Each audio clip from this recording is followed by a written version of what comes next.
Hey guys, in this video, I will show you how to add Cash App Card to Apple Pay. Alright, so let's begin with the video. First, open the Cash App on your iPhone. Make sure you've already ordered and activated your Cash App Card, as you'll need it before adding it to Apple Pay.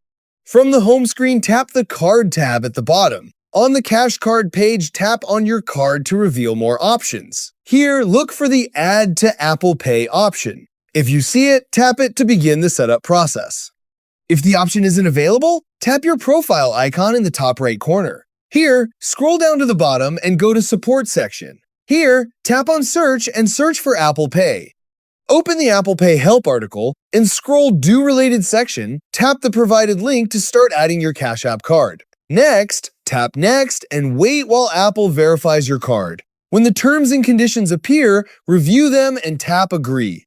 After a few moments, your Cash App card will be added to the Apple Wallet. You can choose to set it as your default payment card or keep your current default card if you prefer. Once the setup is complete, tap Done. Your Cash App card is now ready to use with Apple Pay for contactless purchases, in-app payments, and online transactions wherever Apple Pay is accepted. As an extra security tip, you can lock or unlock your Cash App card anytime from the Card tab in the Cash App. Keeping your card locked when you're not using it can help protect your account if your card is ever lost or misplaced. And that's it! So that's basically how you can add Cash App Card to Apple Pay. So that's all for this video. See you in the next one. Thanks.